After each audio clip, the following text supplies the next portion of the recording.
When this guy comes to his senses, he has no idea where he is, but then it hits him he's in the middle of a slave arena. His opponent is a burly maniac named Butcher, and the entire arena is absolutely thrilled by this bloodthirsty gladiator. Without wasting a moment, Butcher looms over our guy with his giant hammer and strikes with all his might.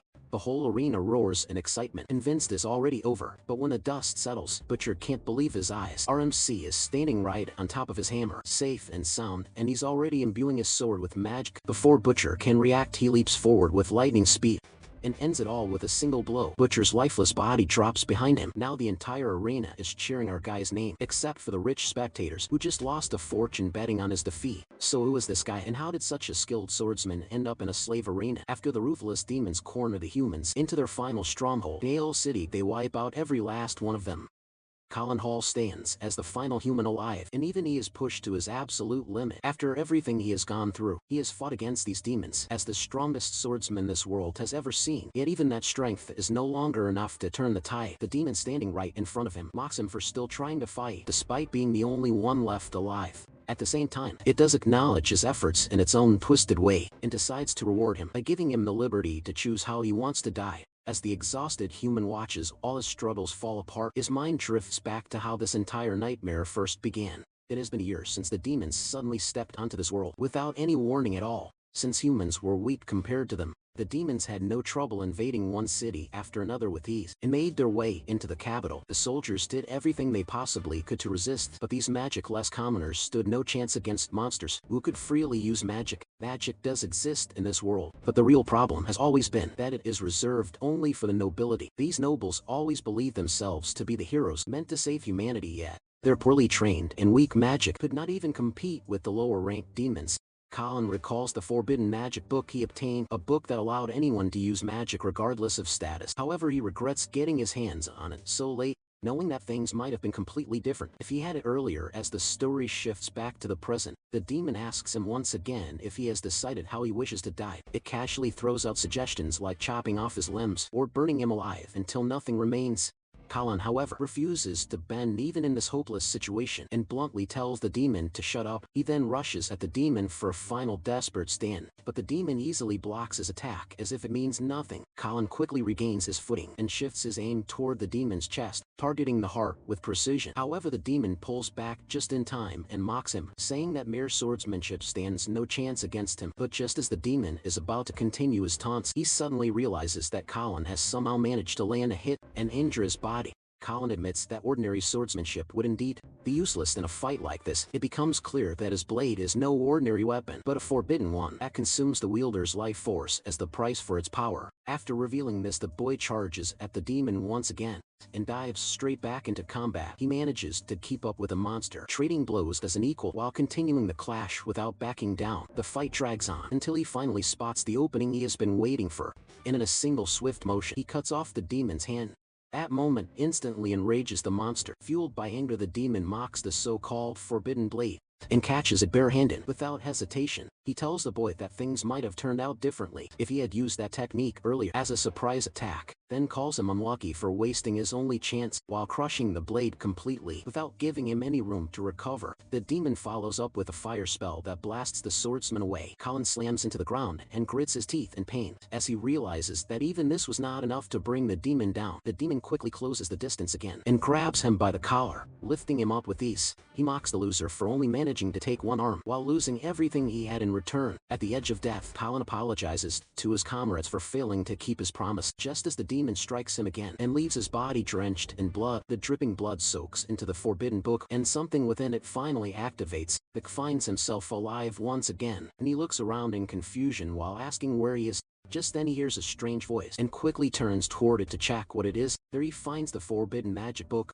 now speaking directly to him. It tells the mech that his blood has awakened it, and as a favor, it will send him back through regression and give him a chance to redo everything. The mech tightens his fist the moment he hears about regression, as it is something he had always wished for. Deep down he calls it the opportunity of a lifetime and accepts the offer without hesitation. The book seems pleased and tells the mech that it will stay by his side and help him master the art of magic so he can achieve his goal of driving the demons back to where they came from. At that moment, Countless pages burst out from the book and begin circling around him as a mysterious figure appears right in front of him. The book then shuts itself and the unknown figure is seen holding it. As the process of regression completes, the scene shifts to an arena where the crowd is loudly cheering for someone called Butcher. The mech looks around, clearly confused about why he is holding a sword and a shield as he tries to make sense of what he is doing in a slave arena. It suddenly hits him that he has truly gone back into the past. From the roar of the crowd, it becomes clear that our mech has just taken a hit from the well-known Butcher and somehow survived the blow. The owner of his slave arena, Viscount Thrace, twirls his mustache while looking down on these commoners, treating them as nothing more than tools to make him profit. To him,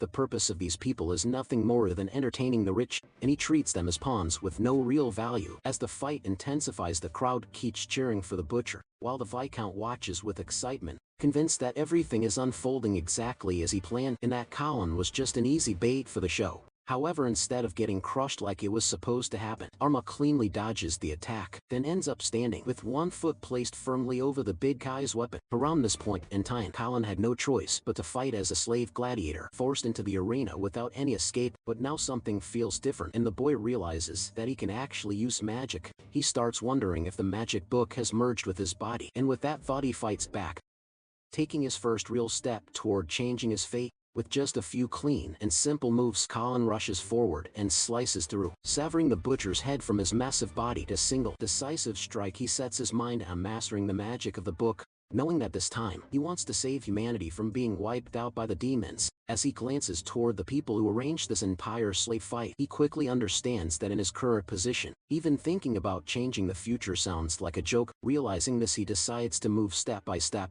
and the first thing he needs to do is enter the Hall family just like in his previous life and become Colin Hall once again. RMC then recalls how in his past life, he was threatened and forced to deliberately lose this very fight. It turns out that the commoners had placed their bets on him, believing that he could defeat the nobles' champion, known as the Butcher. But Viscount Thrace had planned to use Colin as a sacrificial piece just to entertain the nobles sitting above. RMC, on the other hand, plans to use this moment as an opportunity to get noticed by the Lord of the Line territory, Marquis Darius Hall, and secure his way into the family much faster. With that in mind, he openly mocks the management for being useless and boldly calls for them to send the next opponent at him. Meanwhile, Viscount Thrace is getting heavily scolded by the nobles after the Butcher's defeat, since he had convinced them to place large bets on the now dead fighter. The Viscount struggles to keep his composure while trying to spin the situation as if everything is still going according to his plan, hoping to calm the furious nobles. On the other side, Marquis Darius shows clear interest in Colin and asks his butler, Cornell, to give his opinion on the final strike. Cornell admits that the slash was exceptionally powerful, and based on his experience, it clearly surpassed the level expected from an Imperial soldier. The Marquis appears intrigued, especially by the fact that the boy had the nerve to defy the Viscount's orders without hesitation. Back with the Viscount, he is still struggling to handle the angry nobles, keeps trying to convince them that the boy will be torn apart in the next round. However, his weak excuses and forced confidence completely fall apart when Colin takes down the next opponent before the man can even properly step into the arena. Nobles erupt in anger after realizing they have been misled, and the Viscount, now desperate, resorts to force by ordering all the gladiators to be released at once against the boy like wild beasts. Both Cornell and Marquis Darius watch with growing interest, clearly eager to see how the boy handles this situation. As more than 6 gladiators charge toward him, Colin recalls how the Marquis once dreamed of a world where anyone could freely use magic. In his previous life, he failed to fulfill that vision entrusted to him, but this time, he firmly promises himself that he will make it a reality, no matter what. The boy understands that simply defeating a few gladiators will not be enough to earn him a place in the Marquis family. So he loudly calls out to them and tells them to come at him all at once. Gladiators immediately move in from every direction, trying to surround him completely, but Colin avoids every single attack with precise movements and then leaps into the air while preparing his blade for a counter. As he lands, he instantly cuts down 3 of his opponents, slicing through their necks in one clean motion, and turns their own weapons against the others and takes down 2 more without slowing his pace. He then focuses on the final gladiator still standing and smoothly throws his blade forward. The sword pierces straight through the man and continues flying into the crowd, grazing past the side of the Viscount's hair before embedding itself into the wall right behind him. Grace breaks into a cold sweat after barely surviving the strike, and the humiliation hits him hard as his expression twists with anger. He silently swears that he will make the boy pay for what just happened, Seeing the entire display, the Marquis openly mocks the Viscount for getting outplayed in his own setup. The rest of the nobles immediately take the Viscount's side and argue with Darius Hall, insisting that lowly slaves like this should never be allowed to act freely. Some of them even go as far as demanding Palin's execution, which makes the Marquis' expression turn serious. The atmosphere grows tense as he sharply scolds them for still looking down on the lower class. This reaction only angers the Viscount further, and he openly challenges the Marquis by calling his ideals misguided. He reminds him that magic was granted to humans by God 1,000 years ago, and that event established a hierarchy where nobles came to be known as God's chosen agents. He then raises his staff, directing his magic toward the Marquis, and questions whether he truly intends to go against that very order. Hearing this, Colin steps in and turns the heated debate into something far more intense. He calmly blinks and takes a seat among the nobles as if he belongs there, which immediately sends panic through the crowd. While everyone starts shouting and calling for the divine guards, Colin directly challenges Thrace and points a sword at him, asking him to prove whether he truly believes he is some kind of agent of God. The challenge is accepted and both sides move into the arena. All the nobles remain confident that the Viscount will easily crush the so-called insect. In front of him they watch with satisfied smiles. While Darius appears noticeably more tense, Viscount Thrace makes the first move, continuing his trash talk as he casts a wind magic spell. At that moment, as the spell begins forming, Colin hears the voice of the magic book inside his mind, and a system panel appears in front of his eyes, showing Thrace's stats from what he sees. The Viscount is nothing more than a beginner-level mage with more arrogance than actual strength. Thrace unleashes his technique, Wind Edge, a spell meant to cut through everything in its path.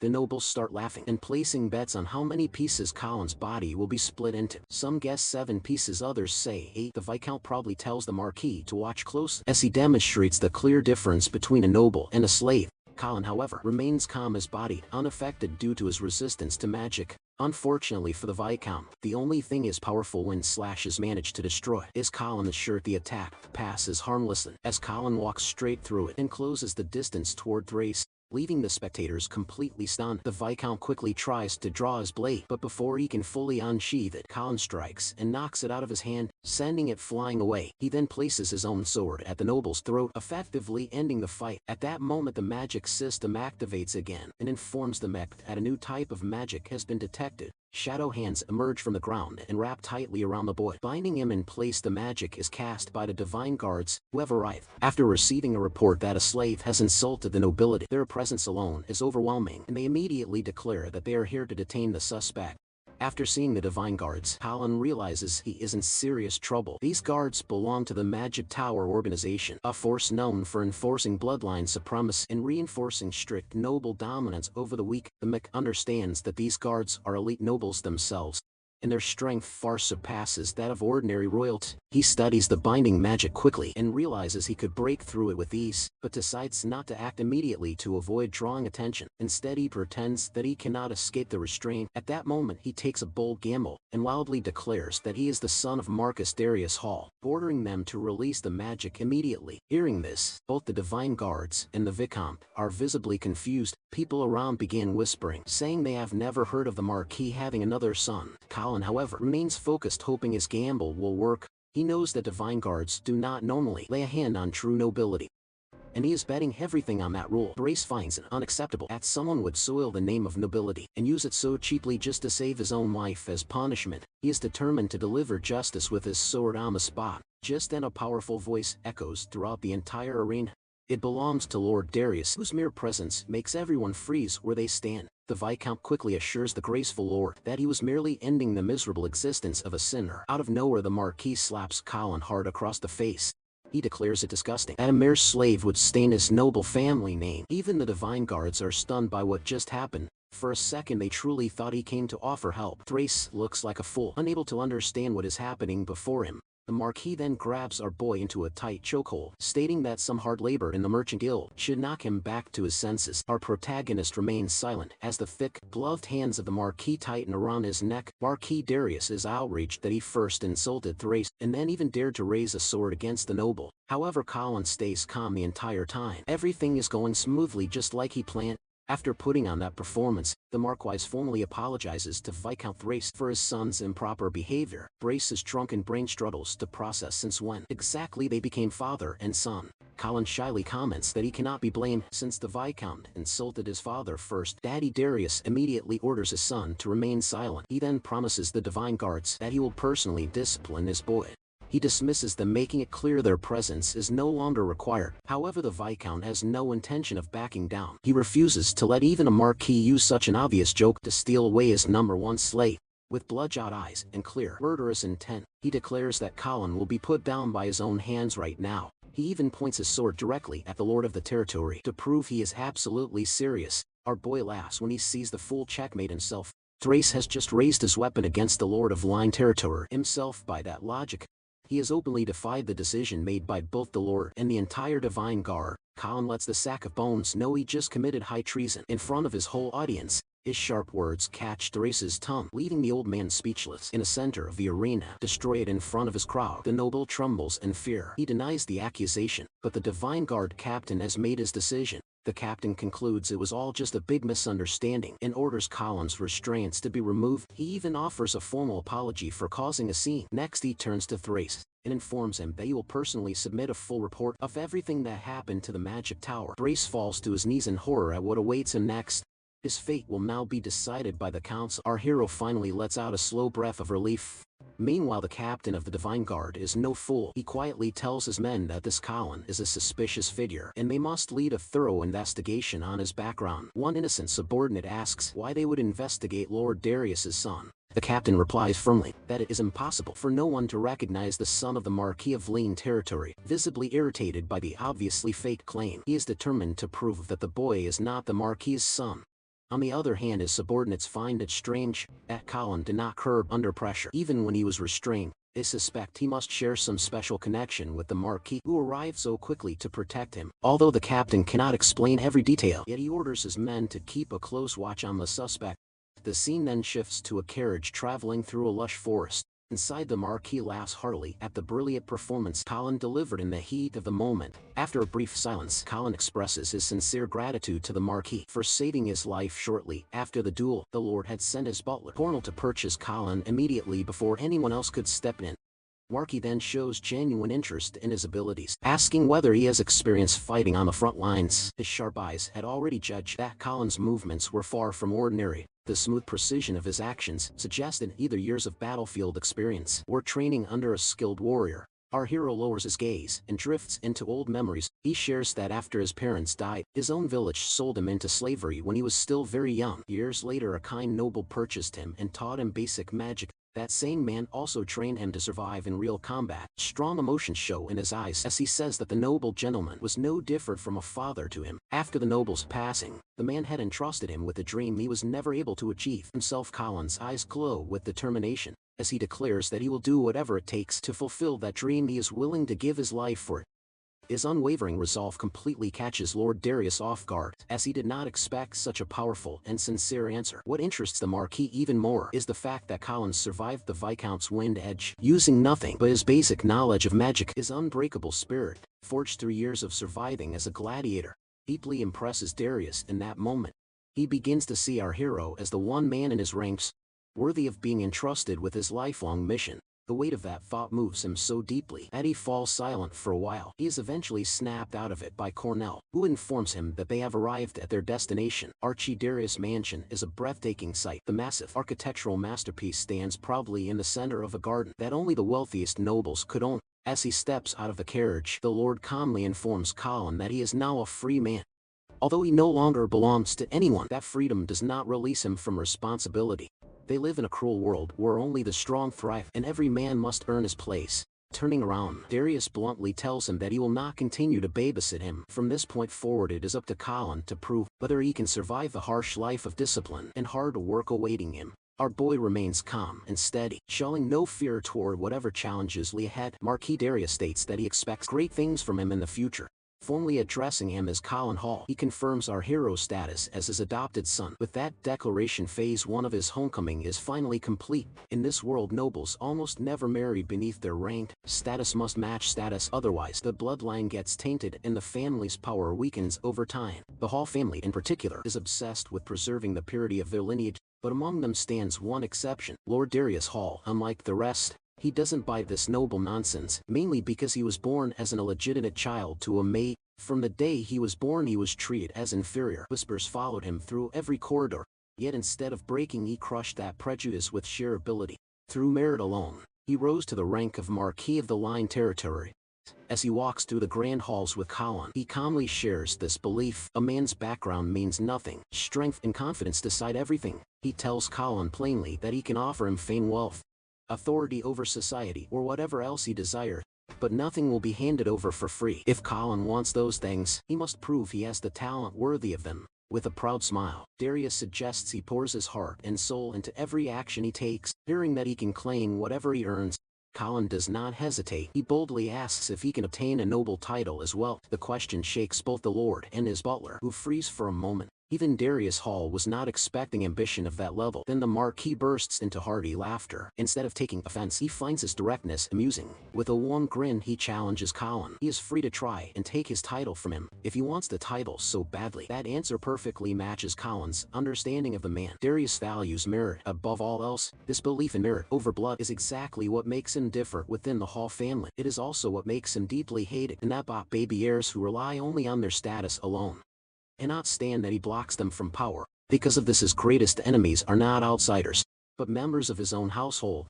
Ryan Q's eldest son, Fried Hall, and his second wife, Katrina Williams, appear with big smiles, happily welcoming him home. The Lord remarks that he never sent word about his return, and laughs that it is impossible to keep secrets from his own family. His wife playfully jokes that news about him happens to spread when he passes through a city. She adds that a little birdie informed her about a small clash with Thrace over some slave boy. Lord Darius Hall coldly stares at her with contempt. In reply, she smiles mischievously, acting like an innocent lady who did nothing wrong. Darius silently surveys the servants tending her, snakes in disguise who report his every move. Behind his back, Colin stares down the woman as well.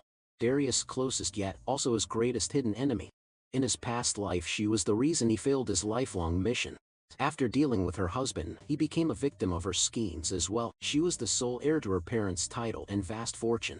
That is why she carries the authority and influence of a first wife, even though she is technically the Lord's second. Her ultimate objective is simple: to ensure that her son, Fried Hall, becomes the next head of House Hall.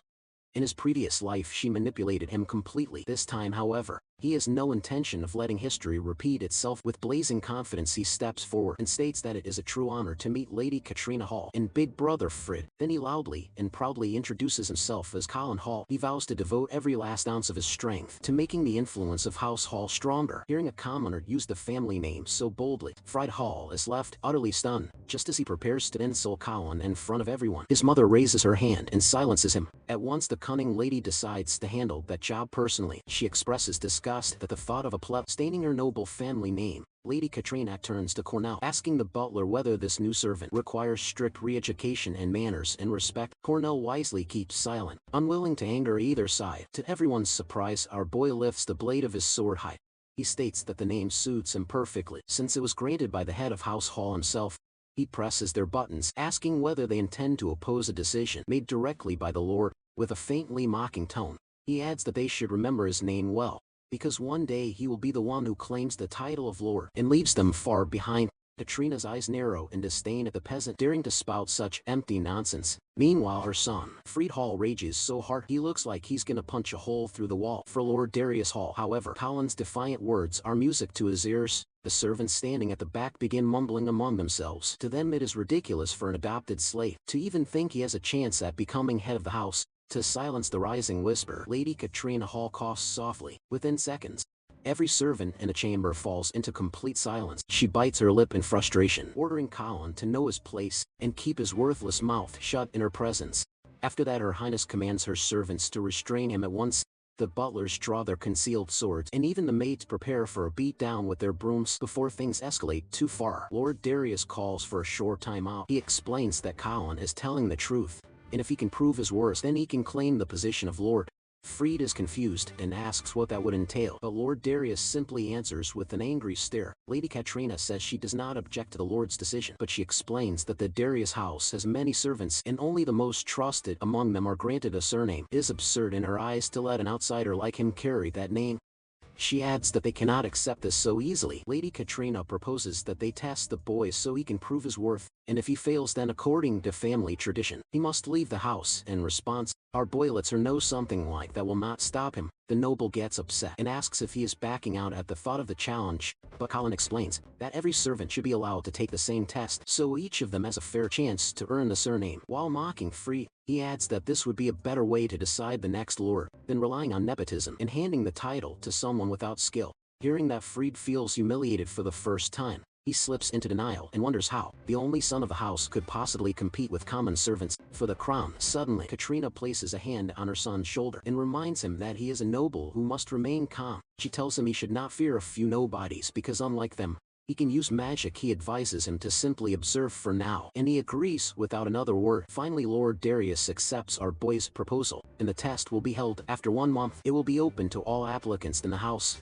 Until that time, Colin will work as a low-ranking servant, and that is perfect for him because he can finally study the magic book in detail. Walking through the corridor, Cornell tells our boy that he truly has a way with his words. He explains that the Lord is always being watched closely by the other nobles because of his unique mindset. He asks our boy to confirm whether he really worked for a noble in the past, since the slave guild reportedly bought him from a remote frontline village. While drawing a knife and placing it against our boy's throat, Cornell asks if it is merely a coincidence that he arrived here just when the Lord is searching for his next successor. Our boy stays calm and questions if Cornell is trying to accuse him of something. He then drops the fact that the slave guild feels no shame when it comes to lies and deception. It blatantly teamed up with a Viscount over the profit from a single match. He asks him if he truly believes the guild let him off the hook so easily if he was working for someone still suspicious. The butler replies that the merchant described our boy as simply mediocre, but his movements clearly show skill at a much higher level. In the Empire, a ranking system exists for both magic and swordsmanship alike.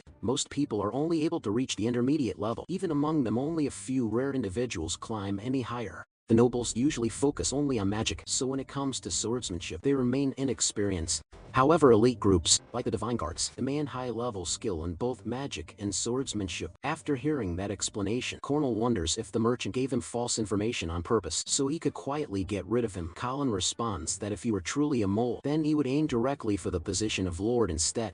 The butler asks what exactly he means by that statement. Our boy explains that the sole purpose of a mole is to infiltrate and exploit weaknesses. So if he were actually a spy, the position of butler would have been far more convenient. From that role, he could easily obtain the secrets of the Lord without much suspicion. After that, our boy offers him a simple deal. He says he will use his position as a servant to quietly search for enemy spies, and in return, he wants Cornell to act as his partner and cooperate with him fully. The butler asks if he understands that by doing this, all the other nobles may turn against him. Colin replies that if the risk is high, then the reward will be just as great. If Lord Darius fails because of his actions, there will be no inheritance left anyway. Hearing that, Cornell is satisfied and slowly puts his knife away. Butler still wonders if this kid truly is ambitious to go so far just to claim a title. Admittedly, he is both strong and sharp-minded. In the end, Cornell feels the deal sounds almost too good to be true, so he suspects Colin is scheming something. Setting those doubts aside for now, he tells our boy to follow him to his new home, the servant quarters. At the quarters, Cornell shows the Mick around and tells him to choose a place he likes. He explains that the madam has divided the servants into 3 categories. The highest rank serves the madam, the master, and their son directly, while the middle rank is allowed to live inside the mansion. Alongside them, the lowest rank is placed in separate quarters and is not even permitted to approach the mansion itself. The butler then briefs him on his duties, which include chopping wood, disposing of waste, and taking care of the horses, with a daily pay of 3 copper coins. Before leaving, he also mentions the strict rules of the household, the most important being absolute obedience to all senior servants.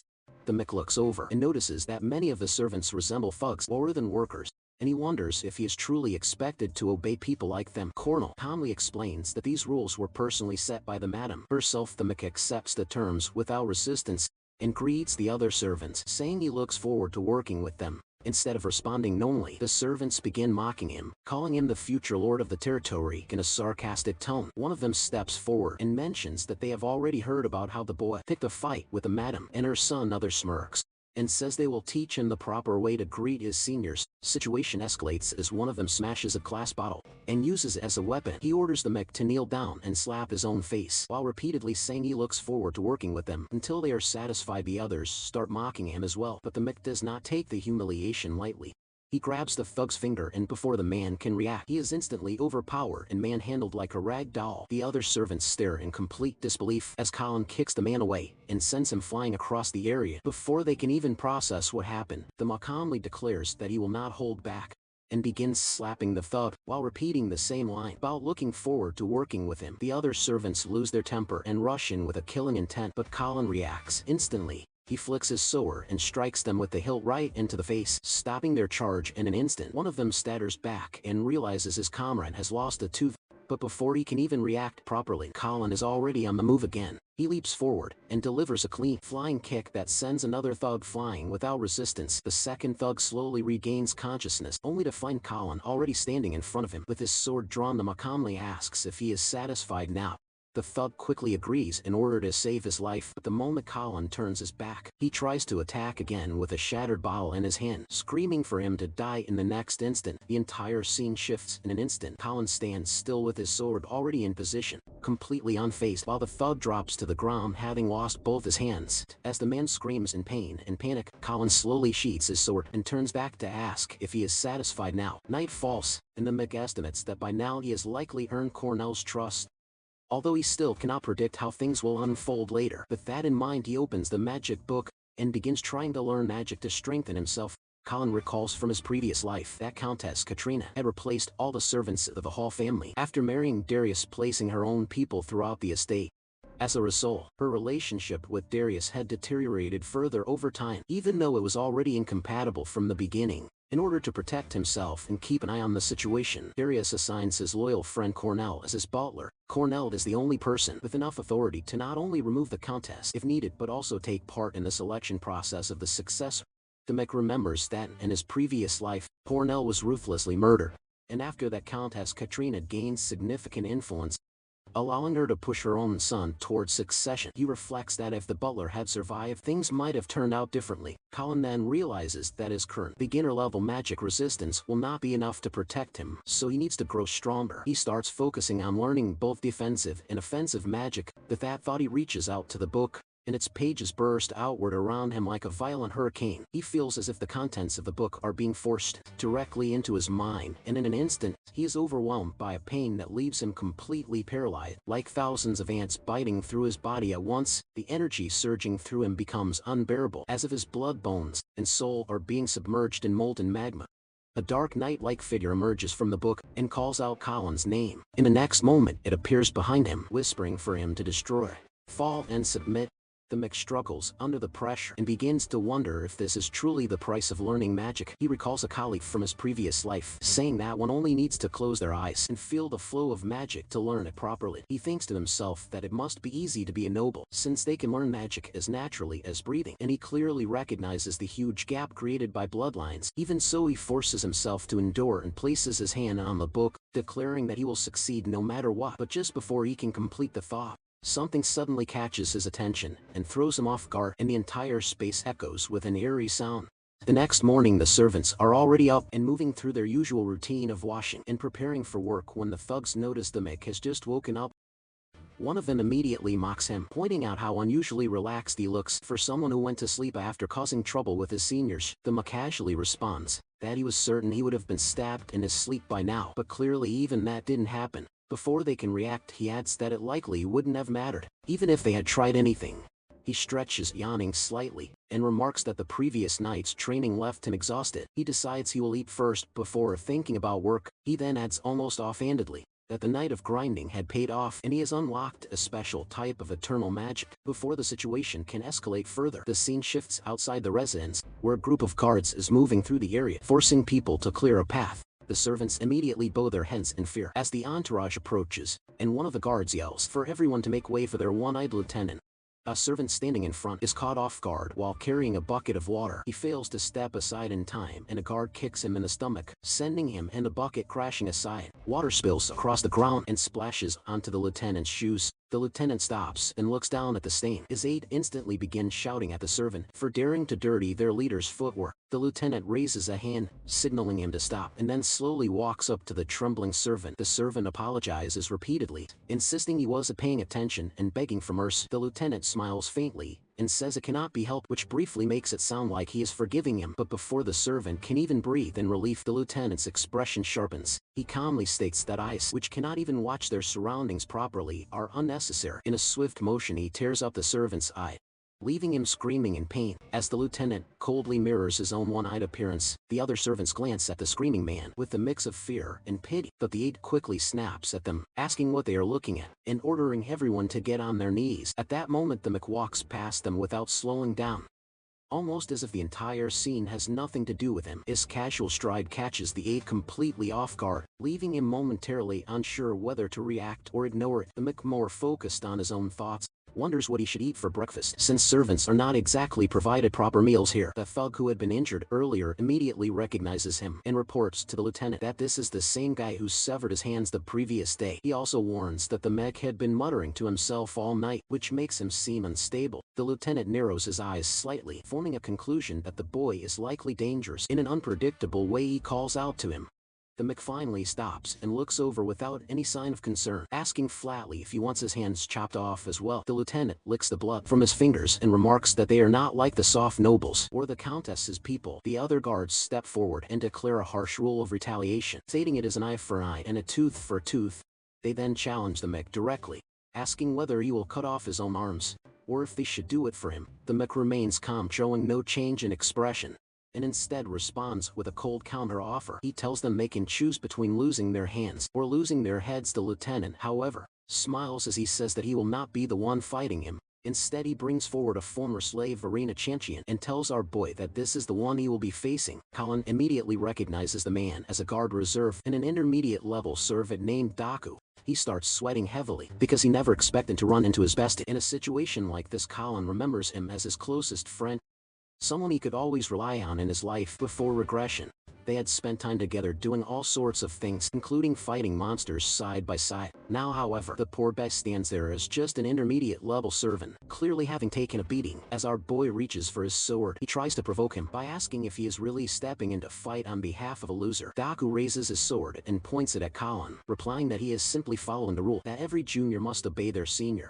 Our boy questions that logic, asking if they are not even allowed to speak up while being treated like this. His words catch the slave boy off guard for a moment. Colin uses that brief opening to snatch the sword from his hand and instantly dashes forward, placing the lieutenant at sword point. The underlings are left stunned by how fast the boy moves, and even Daku stands there in shock, realizing that his sword was taken from him without him even noticing it happen. The lieutenant nearly wets his pants, but somehow manages to keep his composure. As he asks Colin if he understands who he is getting involved with, he reminds the boy that Lord Freed personally chose him, and going against him will bring serious consequences. Colin slowly pulls his sword back without saying a single word. The lieutenant straightens his collar now that he feels safe again, and immediately starts acting tough, insisting that our boy is not leaving this place without facing some kind of punishment. The creep then orders his men to teach Daku a lesson, and without hesitation the servant slashed the poor boy across his back. Drawing blood, he calls him worthless trash, and commands his men to show no mercy at all. The minions mock him as they continue, even driving a blade through his hand while saying that this is his punishment for failing,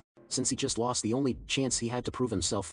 Seeing this, Colin's anger finally snaps, and he instantly cuts down both of those minions, slicing through their necks and killing them on the spot. As he turns his back toward the lieutenant, the ugly leader of the servants notices a brief opening and quickly takes a stance, ready to end the boy's life in a single strike. However, his movement turns out to be clumsy, and before he can even follow through, his sword gets cleanly cut apart. Colin warns him that next time it will not be his weapon that gets sliced, but him instead. Just as he raises his sword to strike again, his attack suddenly gets intercepted by Daku. Daku steps in front of the lieutenant to shield him, standing firm despite everything. He acts like a loyal guard and confronts Colin, telling him to stop adding to his sins by disrespecting his seniors, even though his hand is still bleeding from the stab wound. Since he has no intention of fighting Daku, Colin lets the lieutenant go and asks all the servants to leave the area. As his former friend calmly puts his sword away, Colin questions him, asking why he refuses to fight back when he is clearly the stronger one and could have easily handled those weak opponents. Daku responds with anger, saying that Colin is already as good as dead for defying his senior. and because of that, he has no interest in continuing this conversation with him. After Daku saves the lieutenant, instead of showing any gratitude or acknowledging his effort, the man turns on him and tries to force his head into water. The lieutenant blames him for just standing there and doing nothing, claiming it made him look like a fool in front of everyone. The poor boy apologizes, only to be slammed harshly onto the ground right after. One of the servants then asks the lieutenant if he really plans to let him off so easily. Hearing that the man lets out a laugh, and orders his subordinate to spread a rumor that the boy has declared war on all senior servants. He then commands them to strip him of his position and send him into isolation. Colin once again asks Daku why he keeps enduring all of this without fighting back, but the poor guy can only grit his teeth and stay silent. Later that day, during lunchtime, the senior servants sit together enjoying a lavish meal. Meanwhile, one of the intermediate servants talks excitedly with her colleague about a dream where she was getting promoted, unable to hide her excitement even at the thought of it. Meanwhile, the low-ranked servants are given nothing more than a bowl of soup instead of a proper meal, yet none of them are seen complaining about it. Just then our boy arrives and walks up to the counter to get something for himself. He looks around and questions why everyone is staring at him like that. The cook spills his soup and starts laughing, saying that those who do not work do not deserve to eat. Colin, however, takes it lightly and instead walks straight toward the section meant for the senior servants. He casually climbs up to their dining area, making the senior slaves furious as he pushes a few of them aside. Without caring, he reaches the proper meal section, where a full buffet is laid out, and casually picks up a croissant along with a piece of chicken to eat. Butler Cornell steps in and reminds him that this area is reserved only for high-ranking servants. The senior servants immediately demand that the butler punish this outcast properly. However, instead of taking action against him, the head butler quickly comes up with a smart excuse to handle the situation. He explains that the boy has only just arrived and that it is normal for newcomers to make mistakes. He then asks Colin to come along with him. While all the senior servants look disappointed as they walk, Cornell reminds him about the rule of absolute obedience towards seniors and questions why he is not following it. Colin, however, argues back, saying that the Marquis himself stated that rewards are based on skill rather than ranked. He adds that he believes he has enough ability to earn a proper meal, which is why he chose to take it himself.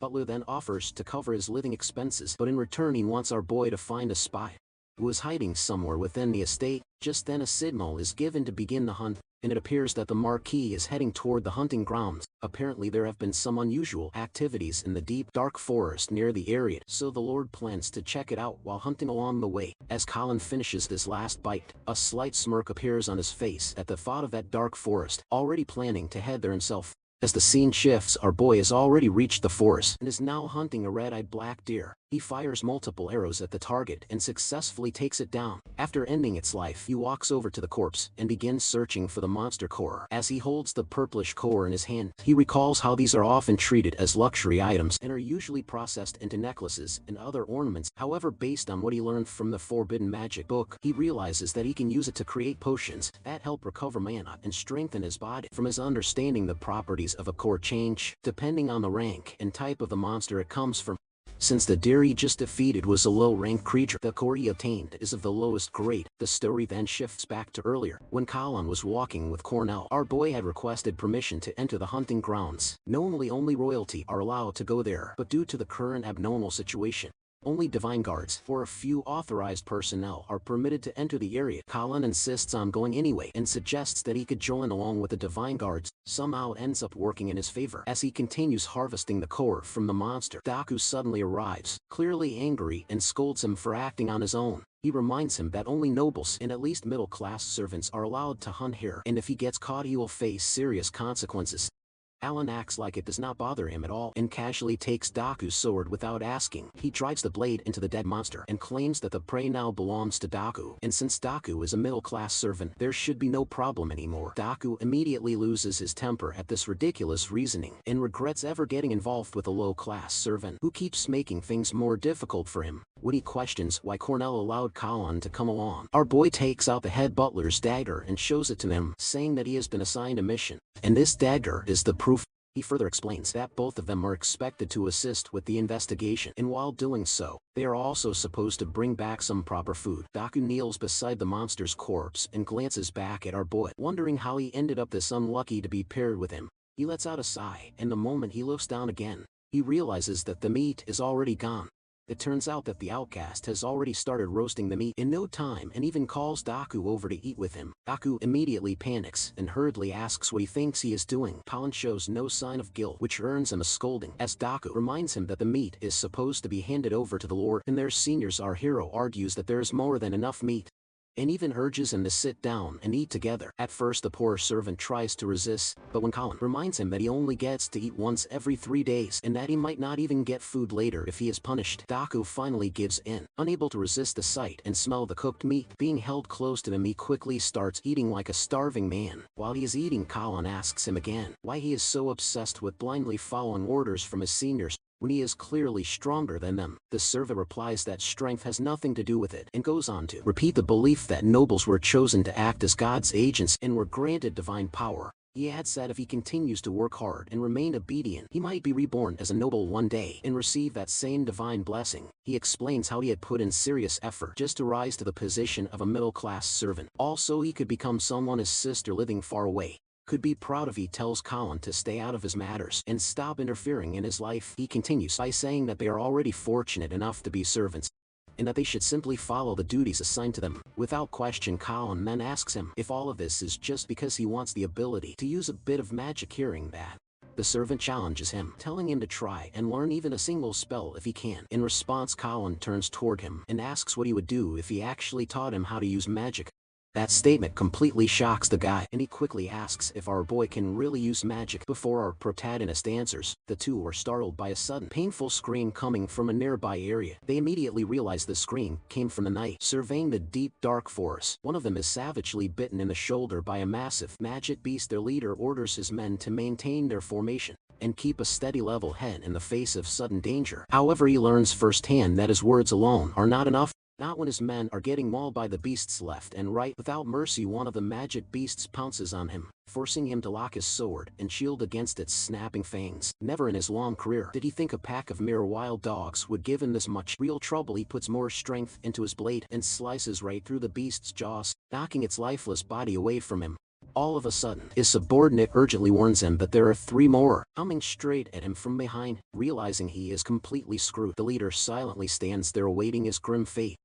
Right on time, 3 arrows suddenly lodge deep in the 3 beasts' jugulars, leaving them heavily injured and stumbling. The heroes who came to save the day reveal themselves, calmly asking if they are safe for now. Our boy scans the beasts closely and remembers they are named Azure Flames after their unique blazing mane and tail. The meat and bones of this beast are so precious that you can live for days comfortably after hunting one of them. His real goal, however, is the monster's powerful glowing core, so he takes careful aim, ready to make sure he hunts down every last one tonight. Colin leaps high into the air and makes himself look like easy prey for the magic beasts below. Seeing that reckless move, the knight's leader views him as a fool, walking straight into the lion's maw. But the situation is the exact opposite here. Our hero is the true predator, who sees the dogs that need to gang up for hunting as weak and desperate packlings. He lodges an arrow cleanly in 3 heads and makes a smooth landing on the ground. Thinking this is a clear opening, one of the magic beasts dares to ambush him swiftly from behind. Like time is completely slowed down for him, our boy bends back to dodge it with calm precision, before he kicks it hard in the gut and sends it back to hell where it came from. Watching him kick away a massive beast like it is a little puppy, all of the knights are just as amazed as they are shocked. Cold-blooded as always, Colin calmly shoots it in the chest one last time to completely seal the deal. Soon after that, more magic beasts come prowling from the dark forest. That turns out to be a fatal mistake because he unleashes a rain of arrows on them, eliminating them all on the spot. The leader observes his overwhelming combat skills firsthand. In disbelief, he can barely believe his own eyes that a single warrior has the ability to take down more magic beasts than his entire squad combined. Suddenly, our boy senses a powerful and extremely dangerous energy approaching him. He jumps out of the way just in time as a massive pillar of blazing azure flames violently crashes down where he stood.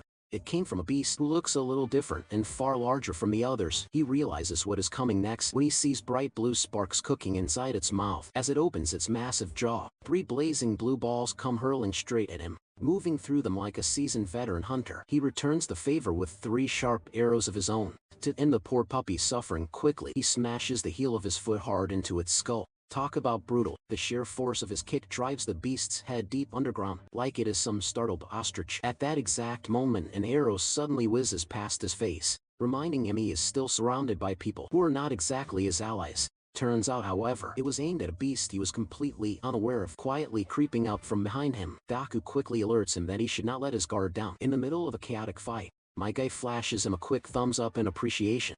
Meanwhile, Daku sighs in annoyance like a classic Sunday impressed. Captain Glenn sincerely wishes to know which lord such incredibly skilled warriors are actually working for. Before Colin screws up another introduction again, Daku smoothly introduces himself and his friend as a backup divine guard and a low-rank servant, who were sent by Marquis Darius's butler, Cornell, as support. Their strange partnership of our dynamic duo completely stuns Glenn after hearing that they were saved by a reserve guard and a low-ranking servant.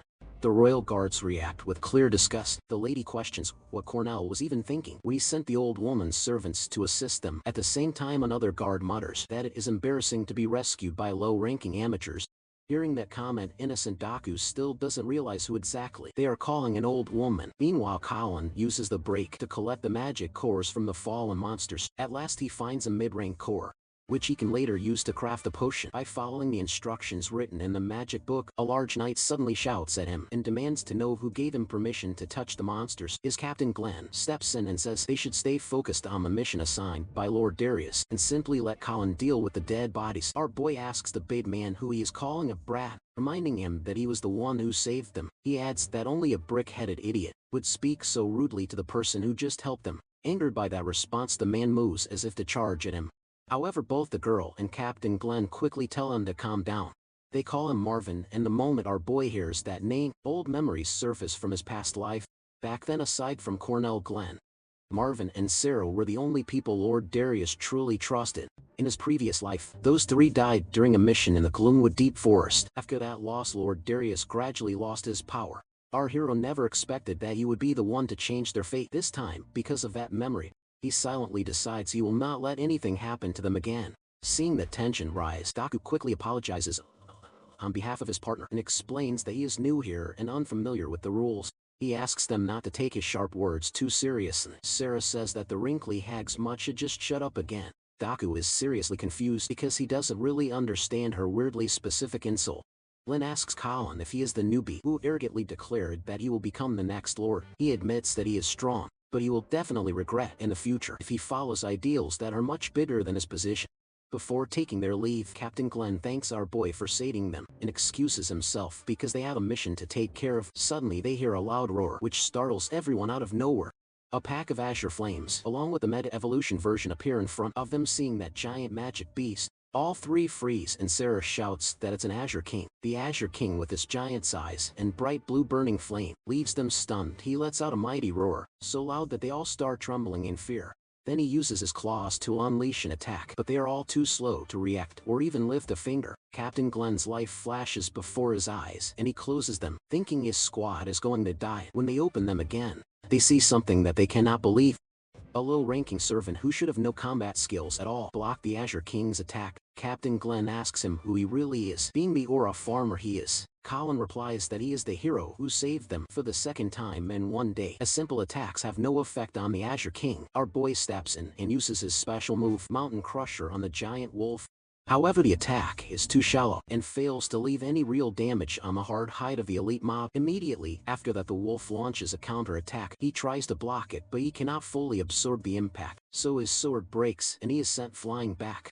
Following this hit, he understands that he cannot defeat this monster in his current condition. A normal sword like his does almost no damage to it. Seeing that, the three royal guards quickly move in to cover him, and Sarah asks our hero if he is okay. Captain Glenn tells everyone that the Azure King is a high-level monster that has already killed many elite soldiers before. The Azure King then orders its underlings to surround the party and attack them from all sides. At this point, Marvin panics about what they should do. These side mobs are already hard to deal with, and now the king is here as well. Our boy calmly says they should not focus on the smaller ones because they have no real intelligence and only act like puppets for the king.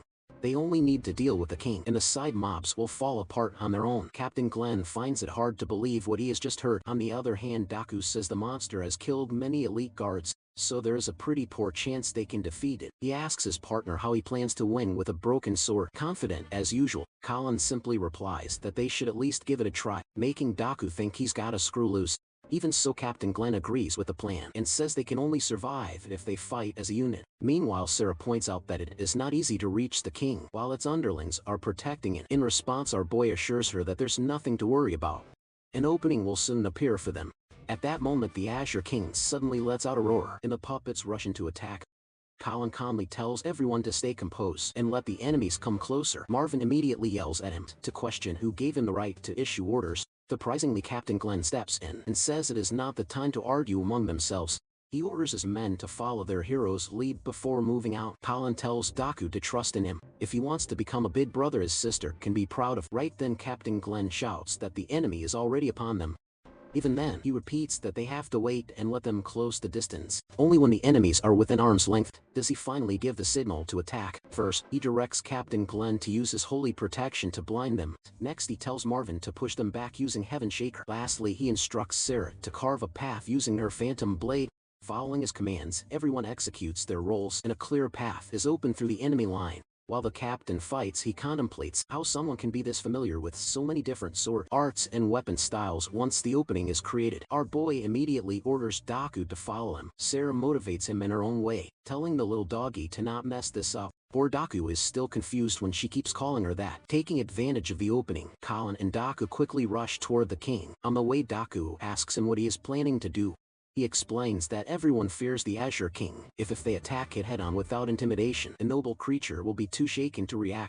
Daku still does not fully understand his logic and asks how he plans to attack the king with a broken sword. Once they reach it, in response, our boy asks him if he can think of any other way to attack someone without relying on a sword. Daku recalls the moment when he was told that Colin can use magic. He starts wondering if the rascal will actually pull it off and defeat the king in the very next instant.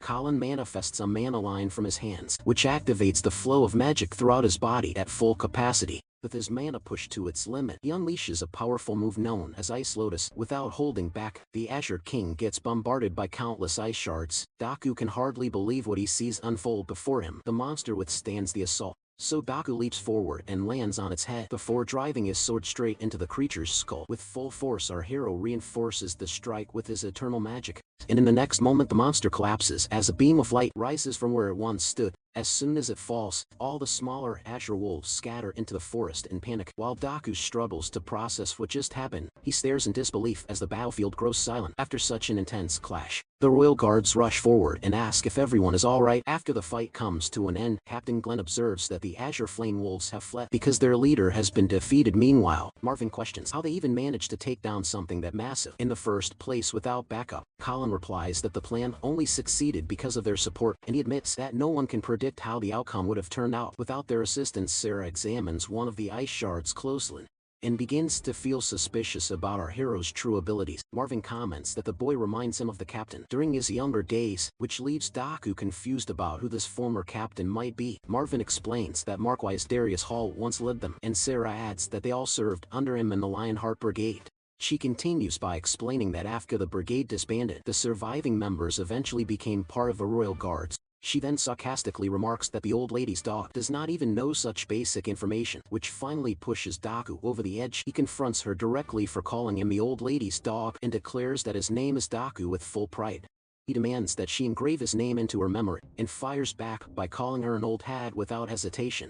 That comment clearly strikes a nerve, and Sarah falls silent for a moment while Marvin awkwardly explains that she refers to the Countess as the old lady. Daku looks surprised at that revelation, but before he can process it further, Sarah suddenly appears right in front of him and demands to know why he thinks she looks old. She argues that she still stands in her prime youthful beauty, no matter what anyone claims, but Daku refuses to back down and insists that she has already passed her prime. He calls her out for denying reality, and she immediately locks him into a chokehold without mercy. Our hero briefly recalls a moment from his past life when Daku and the others would joke around in the same chaotic way, but the memory fades quickly as the sound of approaching horse hooves interrupts his thoughts. The young Master Freed arrives at the scene, and everyone reacts with surprise as they notice his presence. All of them immediately bow in respect as he states that he rushed over from the camp the moment he heard the disturbance nearby. He looks around at the fallen Azure Flame Wolves and asks what exactly took place here. Captain Glenn explained that they had ventured deeper into the Gloomwood Forest for an investigation.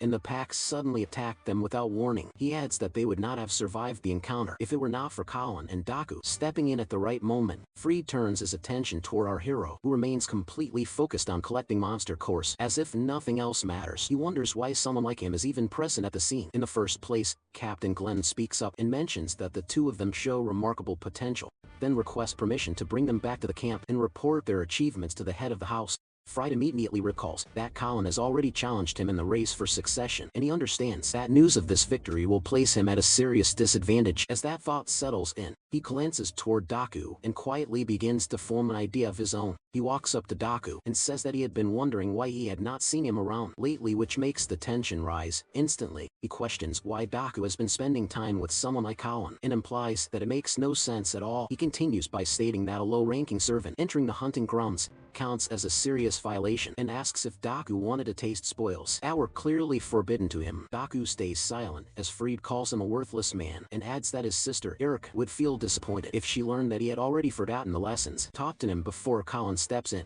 and says that he still stands above a pampered brat who cannot function without his mother's support. Then he greets Fried with sarcasm and calls him a failure. Sarah lets out a quiet laugh while Captain Glenn tells her to stay in line and not escalate the situation further. Fried grows angry at the insult, but Colin continues and explains that people do not bow because Fried is impressive. They do it because his mother is the countess. The entire crowd falls into shock as Colin adds that it must feel great to command others just because of powerful parents backing him. Fried attempts to intimidate him and claims that he can have him killed without effort. Colin agrees in a calm tone, but says that the only way Fried can do that is by running to his mother and asking her to deal with a servant who annoys him. Fried loses control and orders his men to restrain him at once, and chains appear as assassins bind Colin. According to the young lord's command, one of the assassins places a blade against Colin's throat, and everyone watches as the situation turns dangerously tense. Royal guards recognize the assassins as the Blades of the Empire, a group of elite infiltrators used by the Williams family. Sarah remarks that even nobles fear them because of their ruthless methods and unmatched skill,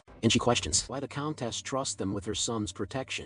Before things spiral further, Captain Glenn steps forward and asks Fried to let the matter go since the two servants came to assist in the investigation under the Lord's direct orders. Fried clenches his teeth and asks if Glenn intends to oppose him as well, but Colin interrupts and tells the captain not to worry about him. He asked him to report the investigation results to the head of the family instead. Sarah quickly understands that Colin allows them to escape because they cannot afford to take sides, so stepping away remains the only option. Glenn hesitates, then gives in and withdraws with the others. Despite his frustration, Fried looks back at Colin and asks if he now understands how helpless he truly is when his life rests in the young lord's hands. Colin tells him to kill him if that is his intention, but Fried says that he has a better idea and slowly draws his sword. He calls out to Daku and says that every action carries consequences before he throws the weapon in front of him. He tells Daku that he can redeem himself if he picks up the sword and kills the servant, which leaves Daku completely speechless. Fried then promises that he will let Daku walk free if he follows through with the command. The story then shifts back to Colin's life before regression. Right 1 month after the demons had dropped down to Earth, he is being beaten up by mutant monsters that look like a mix of goblins and ogres. The monster lord has already captured him and mocks him for being a pathetic savior. The demon lord offers him a sword and tells him he will trade the humans he has captured if Colin kills his friend Daku, who is also captured along with him. Daku already looks at his limit and can barely hold himself together. The demon lord sits there enjoying the scene, satisfied that he has forced humanity's so-called hero to kill his own friend with his own hands. With no choice left, Colin plays along and picks up the sword. He walks toward Daku, who then begins to speak and confesses his story. He says that the day his father died was also his sister Erica's birthday. Soon after that, their mother died from an unknown illness, and both of them, now orphaned, were captured and turned into slaves. He continues that Marquis Darius eventually found them and bought them, but their luck did not fully save them, as he was still forced to be separated from his sister, who was sent to the Williams family estate under the order of Darius's second wife. Daku then explains that since the demon race has not yet reached that estate, he asks Colin as his final wish to take care of his sister, as he believes she will be safe there. He tells him that she was always picky with her food, and finally he requests Colin to tell his sister that her brother was a mighty knight, so she would be happy knowing he fought for her until the very end. Colin apologizes to his friend as he hears his final wish. The story then shifts back to the present, where both friends are now standing in opposite roles. This time Colin is the one tied in chains, while Daku is the one being forced to end his life. When Fried notices that Daku is hesitating, he questions him, asking why he is still not following his orders properly. Daku then takes a stance for Colin and argues with the Lord's son that they are not supposed to kill someone who has just saved them from the brink of death. Reed tries to play dirty by bringing up Erica again, saying how she would feel when she learns that her brother abandoned her for the sake of some random stranger. He continues provoking him by adding more claims about his sister. Fried mentions that he recently heard from the Williams family butler that she has been cutting down on her meals just to buy a sword as a gift for her brother, and because of that she even collapsed from hunger a week ago. This statement immediately frightens Daku, and he quickly falls to his knees, begging the young lord to save his sister. Reed, having successfully manipulated him, tells him to go and kill Colin in exchange for making that happen. Colin then starts laughing like a maniac. Upon hearing this, when Fried asks why he is laughing, Colin mocks him for being a coward even lower than a dog, and provokes him by saying he could never kill him. Instead, he proposes that the Lord allow him and Daku to fight to the death, saying it would make things more entertaining. Reed becomes slightly anxious as he cannot understand what Colin is planning. He wonders if Colin is afraid of the Empire's blades and decides to see what happens by accepting the proposal and letting him go. Colin then warms up as he stands in front of his best friend, ready to fight, seeing his sword pointed at him. Daku wonders if Colin is serious and hesitates for a moment, but Fried once again brings up his sister to force him into action. At this point, Colin has already started his attack and moves in toward Daku with full force. Daku is caught off guard and gets slammed backward. The mech quickly recovers and comes in for another attack, but this time his strike is finally intercepted by Daku, who repeatedly questions the guy about why he is doing all of this and forcing him to fight back. The mech replies with an apology, and then insists that he does not want to be the one who ends up dead. This finally pushes Daku into an attack stance, and he forces the mech to increase distance between them. By jumping backwards, the mech then warns his opponent that he will finish him in just 3 moves. This attitude finally gets on Daku's nerves, and he hesitantly claims that he does not even need 3 moves and will instead finish him in 3 seconds. The duel grows more intense as the two dash toward each other, but just before their swords can clash, the mech whispers that he would never abandon his comrades. This triggers a memory from Daku's past and makes him hesitate for a moment. Daku understands that this duel is nothing but a distraction and decides to play along with his friend to create a commotion. This disturbance creates a clean opening, which the mech uses to leap forward and target Fry Hall. Fry, however, intercepts the sword at the last moment using his thunder magic. Seeing him fight back, the mech mocks him for finally showing some courage and resisting. When Mommy's boy hears this mockery, he becomes angry and tells the mech not to underestimate him, as he is more than capable of changing his own diapers. Just as the mech is pushed back, the Empire blades prepare to attack him, but they are stopped by Fried as he shouts at them to stay back. Fried has now become fully provoked and claims that he will be the one to finish the mech once and for all, and therefore wants no interference.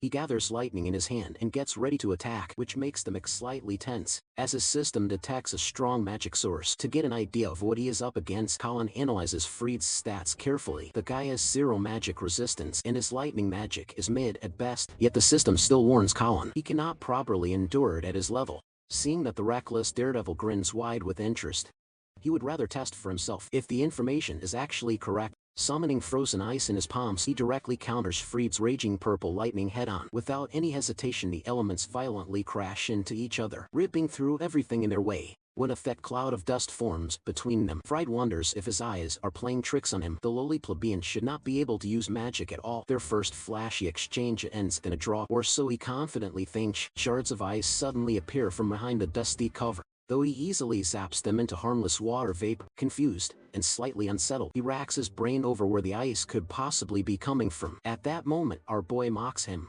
casually asking where all that gusto about his amazing magic suddenly went. With a sharp glare that pierces right through Fried, he calls the Nap Baby what he hates most, a failure. Everyone's jaws slowly drop as they watch Lowborn survive the direct onslaught of a noble's magic. Daku questions if his own eyes fool him. Meanwhile, the young master sweats buckets. A mere plebeian cast ice magic strong enough to overpower his own attack. He deludes himself into thinking that it must be a cheap trick. Summoning his absolute strongest thunder spell, the noble loudly declares it is complete nonsense to believe a mere lowborn can wield real magic. Our hero quickly encases himself in a faintly blue aura to defend against the incoming powerful bolts, but he suddenly receives an untimely warning that his magic reserves have completely run out. His defensive spell immediately fails. Mana exhaustion hits him hard, and he barely stands upright while using his sword as a crutch. It slowly dawns on him that he is surrounded with absolutely nowhere left to escape, so he grinds his teeth and bears the full brunt of Fried's raging purple thunder. Head on, the noble does not hold back at all and attacks him with full intent to erase his irritating existence for good. As his skin scorches under the blistering heat, Colin bitterly regrets that he might pathetically lose to the red-headed witch a second time. He flat out refuses to let the second chance at life twist into the same miserable fate, forcefully casting magic despite having absolutely no mana left. The magic book system flashes a grim warning that casting magic without mana will cause him to go berserk. Colin, however, does not care in the slightest. He would rather lose his sanity than die drowning in regrets. The color of his eyes slowly shifts. Mysterious blue and black flames suddenly engulf half of his body. Within seconds, half of his body starts to resemble the demons he slayed in his past life. Even the magic book is unable to judge what his true stats are showing. Unknown in every category, feeling the strange and overwhelming power surge violently through his body, he does not even know what to think. A burning headache suddenly makes it hard to focus or even breathe. Pushing through the pain, the observant warrior notices Fried does not have much stamina left. Either he clears all of the nobles lightning with a single clean, magic-imbued slash. Fried looks on in pure horror.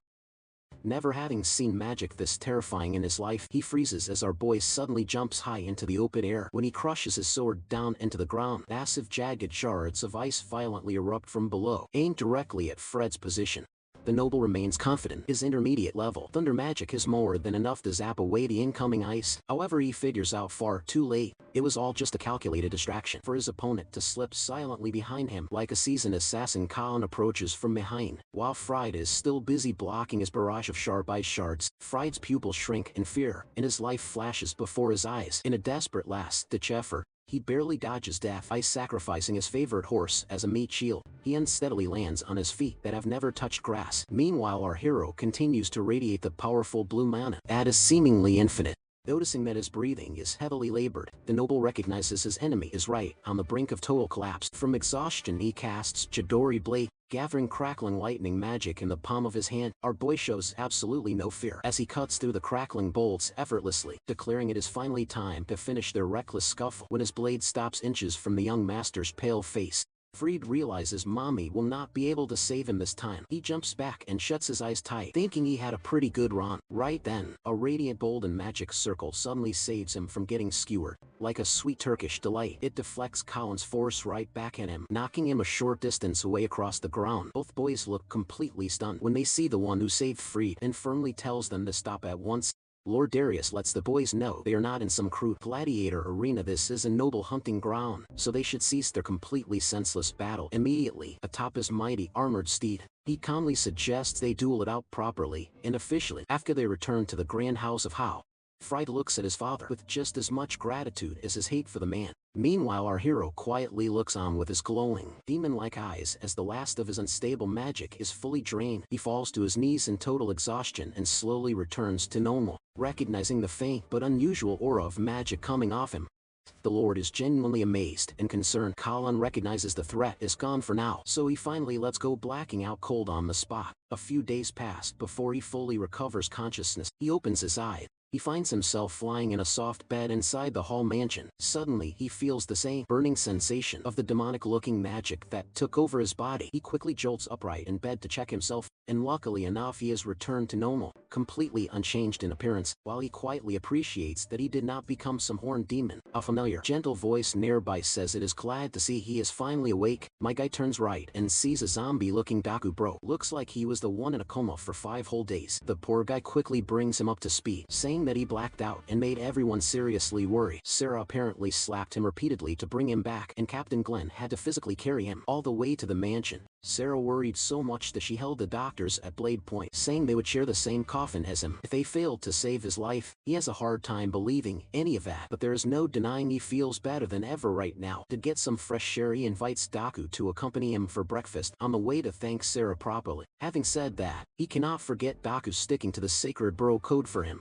He thanks his friend with a cheeky little grin. Daku pretends like it was nothing, but he's pleasantly surprised that Colin has the words thank you in his vocabulary. Later in town, all of the other servants start shaking when they see our hero pass through. He gives them a suspicious look, wondering if he somehow has something weird on his face. He overhears a few mates whispering rumors about his intense fight with Freed, silently getting close to the ladies and jumping, scaring them. He politely urges them to share exactly what they have been hearing about him. Terrified, the ladies immediately make a run for it without hesitation. Daku is confused why the women are acting like they just saw a ghost. Taking a closer look at his friend's pale complexion, Sherlock concludes they must be terrified of his lifeless zombie look. Daku gets annoyed, because he is the reason he stayed awake 4 nights straight. Not a big fan of Daku's sudden attitude. He loudly yells that he never asked him to become his personal nurse. Just then Lieutenant Hairloss rolls up with his crew, and openly mocks the potential future Lord of House Hall.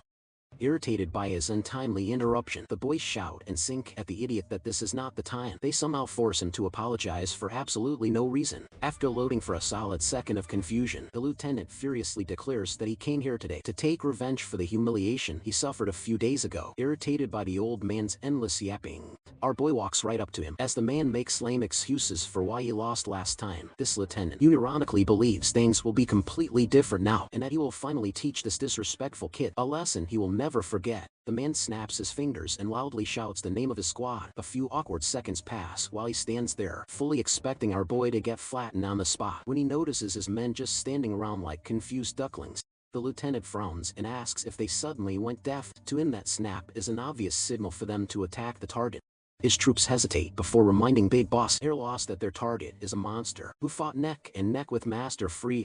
Daku lets out a short laugh, not surprised at their reaction. After seeing Colin fight up close, the lieutenant's forehead twitches as a vein pops from pure embarrassment. Since his men clearly lack courage, he decides to step in personally and salvage what little dignity he has left. That is when his eyes land on his favorite pawn, standing in a very convenient position. He immediately grabs the guy by the collar and yanks him forward, calling him a traitorous dog who betrayed his master. Declaring it a serious offense, the lieutenant takes it upon himself to deliver judgment. The ugly bastard even looks excited at the thought of beating his defenseless subordinate, but Daku calmly does something he never expected and blocks the weak punch with one hand. The lieutenant's arm trembles, completely stuck in Daku's firm grip. Daku states clearly that this piece of trash does not have the authority to punish him. Then he casually swats Lieutenant Hairloss aside, like he's a clingy ex who refuses to move on. The man nearly short-circuits from shock, unable to process when the obedient little puppy suddenly grew the nerve to defy him. Hearing the loud argument, Captain Glenn arrives and demands to know why everyone is making noise so early in the morning. Marvin and Sarah step in right after him, both clearly annoyed that their breakfast got interrupted. The lieutenant lets out a smug laugh, convinced that the Royal Guard will punish the troublemakers far worse than he ever could. The greasy bootlicker immediately bows low before the guards, singing their praises. He quickly reports that he was simply carrying out his noble duty to drill proper manners into the disrespectful brats. Jojo posing behind him. My guy salutes Captain Glenn like all's good in the hood. The lieutenant expresses his disbelief, offended by how relaxed he is while addressing someone of higher rank. Suddenly Marvin steps in and smacks the lieutenant aside, saying he is just glad to see Colin finally woke up. Watching this unfold, the lieutenant's face goes blue with pure confusion. Right now he is witnessing the most elite guards in the territory casually joking around with the so-called insolent brat like they are best buds. For a brief moment he convinces himself this is just a fever dream. With no options left, he argues that it is unacceptable for elite guards to socialize with a low-ranking servant. Sarah throws an arm over his stiff shoulder and bluntly tells him laws set by old hag Katrina don't mean jack to her. She also adds that the sound of his whiny voice seriously annoys her, so he should keep his mouth shut unless he wants to start wearing a second eye patch. With that gentle warning delivered, our hero joins the Royal Guards for breakfast. He turns around with a mischievous smirk and politely apologizes to the boss for embarrassing him yet again. The scene then shifts to them in a nearby bar where they celebrate his recovery. Colin admits he originally wanted to thank them for saving him once before, and now he apparently owes them another favor on top of that. Sarah shrugs and says she was happy to help because she cannot stand Potato Head anyway. Captain Glenn also reminds him that he did them a huge service back in the forest. Curious, Daku asks Sarah if she has known the lieutenant for a long time. The lady immediately gets heated just thinking about the smooth-brained bastard. Wanting to steer things away from that topic, Captain Glenn changes the conversation he'd been meaning to discuss for a while. There are only 3 elite knights remaining in their ranks, and he would like the 2 to join. Colin stays composed, but his friend nearly loses his mind at the idea that a substitute like him can become member of the Royal Guard. Glenn emphasizes that this is a massive opportunity because it would grant them all the privileges reserved for high-level servants. Our protagonist refuses the offer with zero hesitation, stating he has no interest in playing knight. He already has his sights set on something far greater, and he does not plan to settle for anything less than his ambition. And his words are enough to stun the whole drinking party. One of them suggests that he stop pursuing the foolish endeavor of becoming the Lord of Wine. That just because he defeated a young master doesn't mean he should be cocky. The chick chimes in drunk as ever, correcting this dude by stating that whatever Colin used, it just had to be magic, pointing at him abruptly. She figures that he must have used some kind of magic to defeat the Azure King as well. Our boy doesn't respond, letting things play out, while the other dude questions how in the world could a former slave even manage to lay his fingers on magic. The old geezer butts in to pressure the kid into giving an explanation. Colin reflects that he always knew these guys would soon catch up to his secrets. While they're eyeing him down right now, he's just happy for already having prepared a cover story, like he's some kind of serial gaslighter on the block. All eyes are set on him. The woman is moments away from accusing him of something, while Colin is afraid of their reaction and the epic resolution. The girl's best guess is that this guy is some kind of former noble, scaring him for no reason. Bro's still baffled while she's chiming out to him, plotting her own ability to uncover his secret identity. She's so drunk she even assumes his backstory, being some kind of illegitimate child who ended up becoming enslaved, and that his mission is to reclaim the mansion he lost. Regaining his power, it's quite the reach, even for her, making Bro's friend wonder how the hell this crazy bitch got that. As for our boy, he just laughs. All he has to do is simply agree with her, which he does to help him create a new story. They all think he's stating the truth, while Colin even begins to whine, expressing how he's just a former noble who lost his way and ended in slavery. His passionate speech invokes so much emotion that Bro's doubters are suddenly pitying him, while he vows to take back everything that he lost. Despite the rest of them being fooled, the homeboy over here thinks that there's no way such a simple lay could fool Captain Glenn. To accept Bro's expectations are shattered the next moment, because the old geezer buys the story too, agreeing to keep it all a secret. Colin's all chill with the captain, who simply wants him to keep his powers a secret in front of the madam with a young master. Aside from that, he also shares that the Marquise is interested in meeting with Colin, so the scene ends with our guy leaving to go see him. Glenn watches from afar, reflecting on the so-called Ale City Colin mentioned in his cover story. On their way, the homeboy is still baffled how smoothly that story worked in their favor, but even more, he's confused why Colin decided to choose Ale City of all places. Our boy responds by highlighting how the city is supposed to be a melting pot far from the territory, and it's even difficult to investigate. This whole former noble thing actually works out in his own favor to manipulate people later on. Aside, Bro wants to ask about something else too. Gesturing his hand into a hook, he wants to know if Colin is aware of some three-legged crow, or if that's also some technique he invented on the fly to mislead people. You see, back then when he saved Daku's life, Colin slashed the fat monster's head clean off, emphasizing that he should go and share that message to his sister by himself. After saying so, he continued to annihilate the rest of the monsters, but before his blade could reach the boss, the sword stopped. Under the influence of this heavy vaporizing magic, Colin froze in shock while the monster taunted him for even entertaining the idea of defeating him. Then came Daku himself to the rescue, who found the perfect opening to launch forth, blindsiding the monster before he could even retaliate. In the end, both of them managed to slaughter the beast with a decisive double attack, and then they ripped him into pieces to serve on a sushi plate. Daku had some serious beef with our boy right afterwards too, calling him a piece of shit for treating Iswa like it was cringe or something. Anyway, they couldn't argue for long because these two guys were quickly jumped by more fat, ugly orc demons or whatever the hell these things are. Daku cut one down, roaring his complaints against Colin for pulling a ridiculous stunt that could have killed the hostage he was trying to save. In question, our boy told him that cutting the hostage down wouldn't have helped him either, since the monsters wouldn't just let him go. Daku then shared his complaint about why Colin couldn't just send him a signal or something before his grand act, but our boy mocked him for suggesting that exposing his strategy is a good idea. Their playful taunting continued. The two guys berated each other while the others just watched in confusion.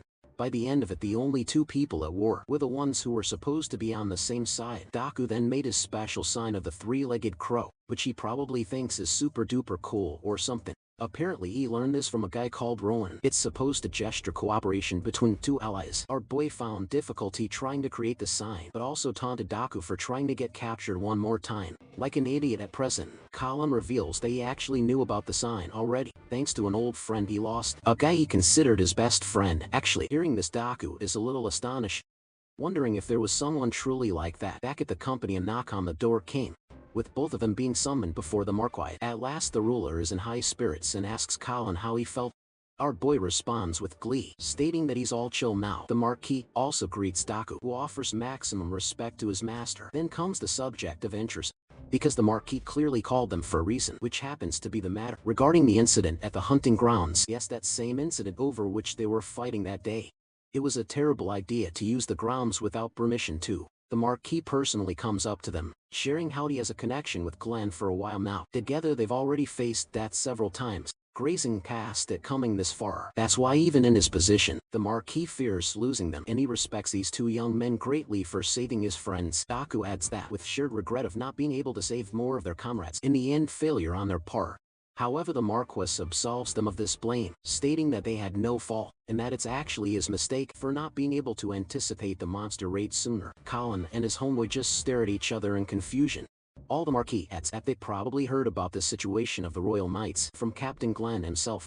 Since they're standing in front of him now, he wants Colin to answer once more, and like clockwork this man shoots the offer down with confidence, switching his target to Daku. Next, the Marquis asks the same question, startling the young man because he's given a personal offer to become the Royal Guard. Fidgeting in fear and panic, Bro says that he's so inexperienced that even a position of a guard is not fitting for him, let alone the capable position of a Royal Guard to help him on here. Colin assures the young man that he should speak from his feelings, instead focusing on that.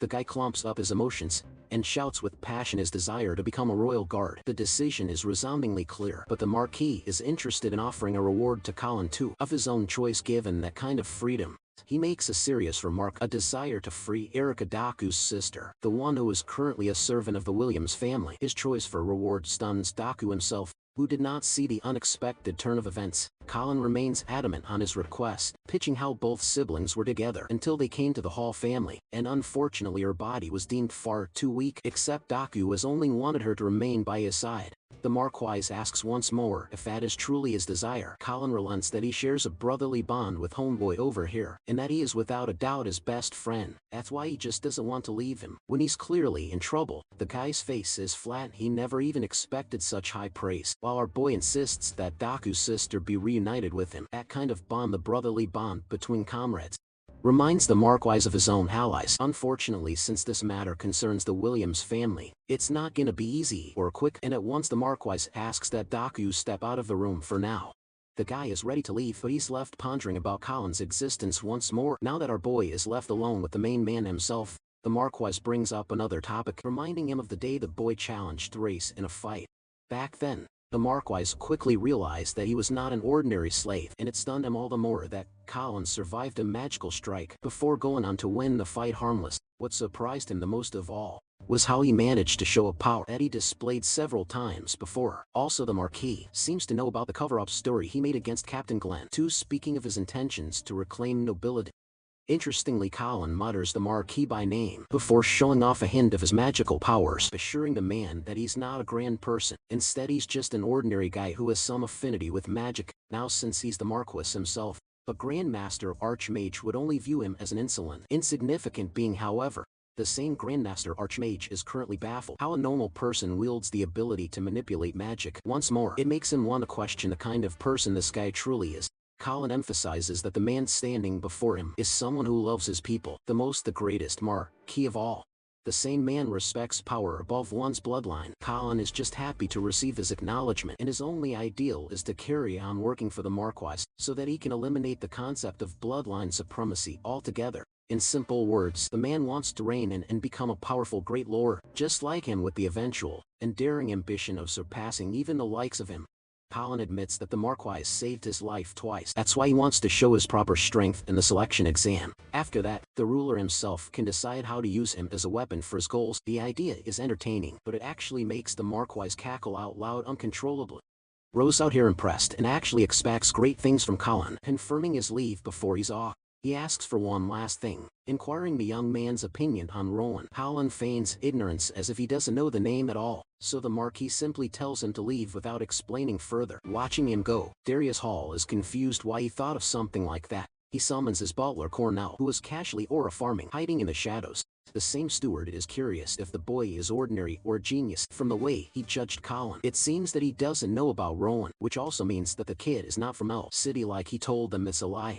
So the butler is not very trusting of him and believes it could be some kind of scheme, because they've had such an incident in the past, and well, it seems like the Marcus's own wife appears to have backstabbed him in the past. At a side, the butler hands him a note Sharing that he received the information from Spirit Cat, Darius is intrigued and wonders the kind of information they got him. In the next scene, we have our boy back at home looking at the shiny stuff he's copped, consisting of materials, coins, and potions, is all thanks to Colin trading his spoils of war for efficient supplies. And with the stuff he's copped this time, his own strength will skyrocket. At the same time, the name Rowan bothers him a lot, making him question who this guy even is.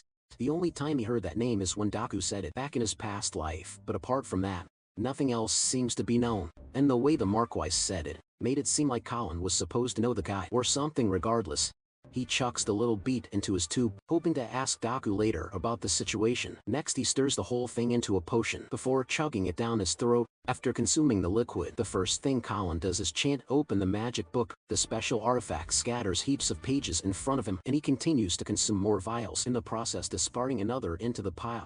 Experimenting a new change, Colin focuses his energy and chants absorb immediately, forcing his muscles to tense up from the pressure. The system confirms the absorption of the mana, increasing his mana capacity by 1 point, and damn, the system really is the opposite of the one in solo leveling. At this point, Colin reflects that mixing some flame monster cores with Jade Sovereign Grass can raise his mana capacity. At least that's the information he found in the book, but even a potion like this could only get him 3 points at most, while some don't even offer a single one. Regardless, Colin fears losing control after running out of mana again. That's why he intends to improve magic resistance first. At the same time, he can't help but admit how disgusting the whole thing tastes. It's making him want to puke already, and consuming them one by one is gonna take him way too long. Bro fears that he'll die of diarrhea before improving, making him wonder if there's some easier way to handle things. Staring at his mana capacity, he suddenly reads notification from the system detecting a powerful monster core. Basically, this core can be turned into a magic artifact to aid him. It's an interesting idea, so he takes the blue core and investigates further. To play with the approach,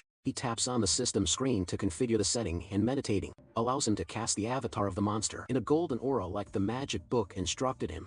He channels his might into the mana core, forming a picture of the artifact in his mind. He wonders what he should craft. He decides quickly and squeezes the crystal ball in his hand before materializing the magic artifact with the blue core. The crafting procedure is pretty extraordinary, and it ends with the golden shimmers fading away. The system confirms the successful creation of the artifact, which is a bracelet around his left arm. Lo and behold, it's the Azure bracelet, with the special effect of granting the user wild intuition. There's also a blessing that helps boost his mana capacity by 1 point for wearing it still. To test its effects, my guy chugs another bottle, only to amplify his capacity by 2 points instead. In other words, even the ordinary portions that gave him 1 point can now be converted to 2 points, just because of one bracelet. It's an incredible object, but what he's really curious about is the main ability, called Wild Intuition. Just then, his senses sharpen as he senses something on the other side of the door. Colin can sense 2 individuals. They're both maids. Bro is so startled, he physically shouts in confusion. It seems as if he suddenly found his way to X-ray vision, or more accurately put, life force vision.